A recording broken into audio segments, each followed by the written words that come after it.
Hello guys, कैसे हो आप सभी लोग। स्वागत है आपका एंड वर्ल्ड की एपिसोड नंबर 272 में। चलिए अपने एपिसोड को शुरू करते हैं। एपिसोड की स्टार्टिंग वहीं से होती है जहाँ से पिछला एपिसोड का एंड हुआ था। ऐसे किन्यू जो होता है ना, वो आगे डार्क फॉरेस्ट की तरफ निकल पड़ा है और किन्यू जो होता है ना, उड़ते हुए जा रहा होता है और कह रहा होता है चलो अब बहुत जल्दी हम फॉरेस्ट के अंदर एंट्री ले लेंगे, क्योंकि हमारा काम है यहाँ पे जांच पड़ताल करना। जो यहाँ पे बुक ने मेरे को लोकेशन बताई थी कि यहाँ पे हमें डार्क फॉरेस्ट के अंदर जाना है। पूरी तरह से डार्केस्ट नाइट है, तो अब आसानी के साथ हम डार्क फॉरेस्ट में जा पाएंगे। तो यहाँ पे कुछ सीन अलग जगह का दिखाया जाता है कि डार्क फॉरेस्ट के बाहर का ही होता है। डार्क फॉरेस्ट के बाहर दो लोग जो कि गार्ड कर रहे होते हैं, उनमें से एक बंदा कह रहा होता है जरा देखो तो ये डार्क फॉरेस्ट कितना ज्यादा डार्क है और हर जगह पूरी तरह से डार्क हो रही है। इसलिए डार्क फॉरेस्ट फ्रीक्वेंटली बाहर की तरफ निकलता जा रहा है। पता नहीं आखिर चल क्या रहा है, बट डार्क फॉरेस्ट बहुत जल्दी शो ऑन हो जाता है, यानी कि शो कर लेता है अपने आप। कुछ ना कुछ गड़बड़ी लग रही है। जबकि दूसरा भी कहता है हाँ तुमने ठीक कहा है, वैसे भी यहाँ पे बहुत सारी बीस्ट टाइप भी अपेयर हुई है कुछ सालों में। यहाँ पे बहुत सारे मॉन्स्टर भी बाहर निकले हैं। तो एक बंदा जो होता है ना, आके इन्हीं को नोटिस कर लेता है और ऊपर की तरफ से किन्हीं जो जा रहा होता है ना उनके, तो एक बंदा कहता है जरा देखो वो कौन है, वो उड़ता हुआ डार्क फॉरेस्ट की तरफ ही जा रहा है। दूसरा वाला कहता है हाँ तुमने ठीक कहा, ये इतना ज्यादा डार्क वो हो रहा है कि मैं भी उस बंदे को देख नहीं पा रहा, बट हाँ मैं देख पा रहा हूँ कि हाँ कोई तो है जो कि डार्क फॉरेस्ट की तरफ बढ़ रहा है, कोई इंसान है। तो कहता है हाँ तुमने ठीक कहा, लगता है जैसे ये बंदा भी अब दोबारा से मिसिंग हो जाएगा। जैसे यहाँ पे बहुत सारे लोग मिसिंग हुए ना,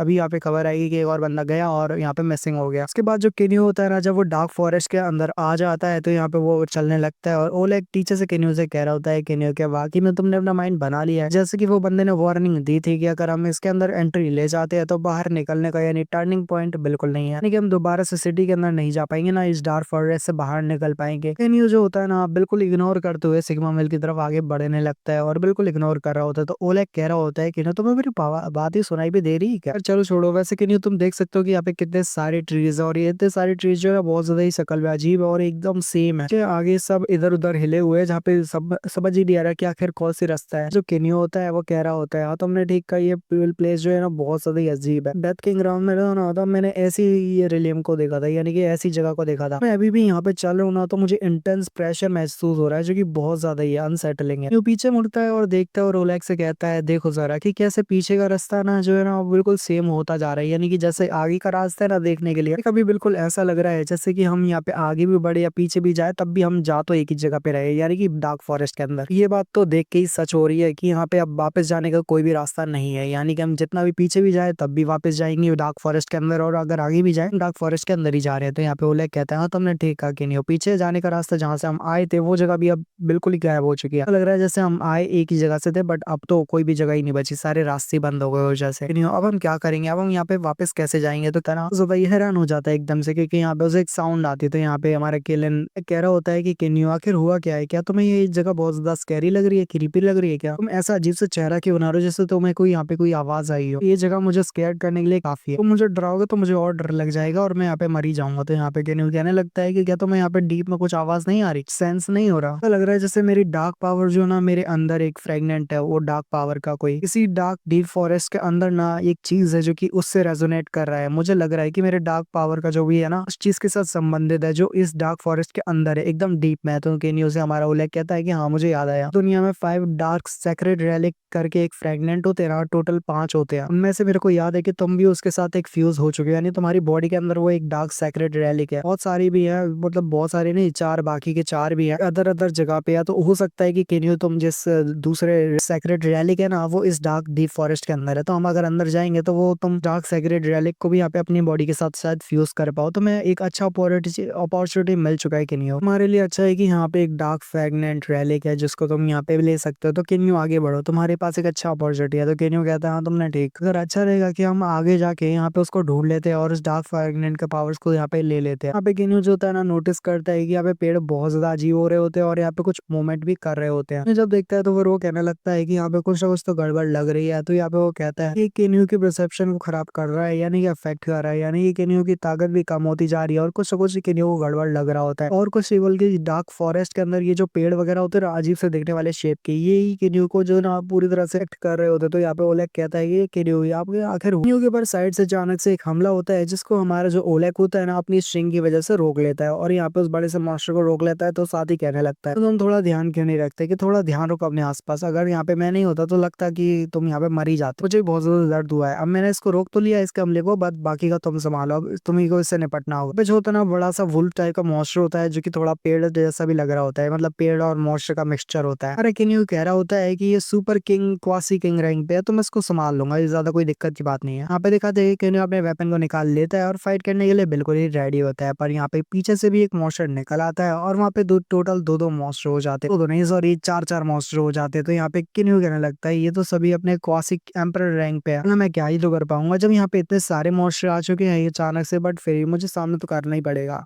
वहाँ पे जो हमारा केनियो होता है ना वो आसपास देखने लगता है, जो कि पूरी तरह से उन जैसे बीच से गिर चुका होता है। तो यहाँ पे वो कहता है डार्क फॉरेस्ट बहुत ज्यादा ही अजीब है, यहाँ पे कोई ना कोई प्रेडेटर बाहर निकल आता है जो कि बहुत ज्यादा ही खतरनाक होता है। ऊपर से यहाँ पे हर डार्क फॉरेस्ट के अंदर ना हर एक मॉन्स्टर जो है ना क्वासी एम्पर रैंक बड़ी सबसे ज्यादा दिक्कत होने वाली है मेरे लिए, क्योंकि यहाँ पे थोड़ा सा मुश्किल होने वाला है इनसे निपटना। वर्ड दिखाते हैं सभी लोग जब आगे बढ़ने लगते हैं ना, तभी यहाँ पे केन्यू जो होता है ना वो कहता है गोल्ड और एलिक बाहर निकलो। मतलब केन्यू का जो डीमन बीस्ट मॉन्स्टर होता है ना वुल्फ टाइप का, वो बाहर निकलता है और साथ ही ओलेग बाहर निकलता है। ओलेग निकलते साथ ही मॉन्स्टर को मार देता है और साथ ही यहाँ पे हमारे केन्यू का बीस्ट भी आगे बढ़ता है। और यहाँ पे बहुत सारे लोग जो होते हैं आगे बढ़ते हैं, पर केन्यू और केन्यू के जो ओलेग होते हैं ना साथी वगैरह वो सभी मिलकर नाम बाकी के मॉन्स्टर को मार देते हैं। हमारा जो केन्यू होता है वो कहने लगता है बहुत बहुत शुक्रिया मेरी मदद करने के लिए। तो ओलेग कहता है इसमें शुक्रिया की क्या बात है, सिर्फ हमको तो साथ मिलकर काम करना ही पड़ेगा, और अगर मैंने तुम्हें नहीं बचाया तो मैं तो अलग ही मारा जाऊंगा। ऐसे भी जरा देखो तो मुझे कितना ज्यादा पावर को यूज करना पड़ रहा है, ऊपर से ये लोग क्वासी एम्पर रैंक पे है और मुझे ज्यादा पावर लगा के तब जाके इनके ऊपर हमला करना पड़ रहा है। अरे जो केन्यू होता है ना वो गोल्डी यानी कि उस पे बीस्ट की तरफ देख रहा होता है अपने बीस्ट की तरफ और कहता है तो वाकई में कमाल। गोल्डी वो भी अपने पावर्स को बढ़ा रहा है और धीरे धीरे करके स्ट्रॉन्गर बनता जा रहा है, जो कैसे यहाँ पे के साथ इन डीमन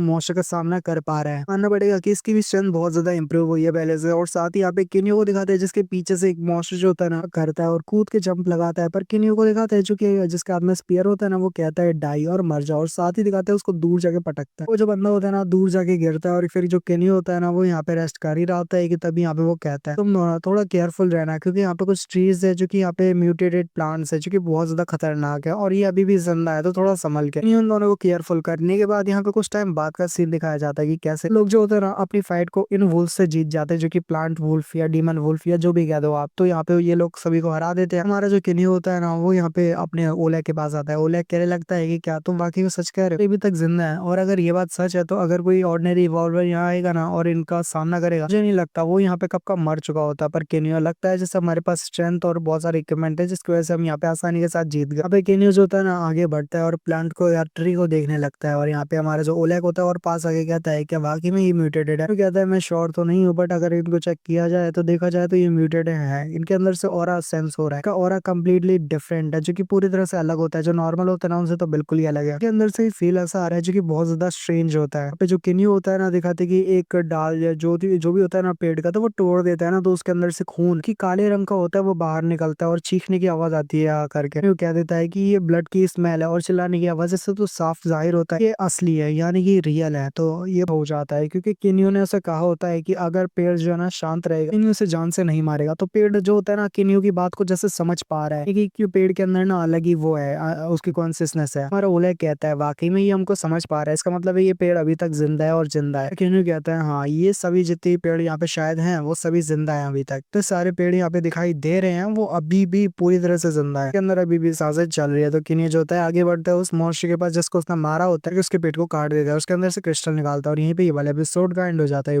लाइक करो, पसंद आता है तो अगली वीडियो में तो बिगले सायोनारा, पीस आउट।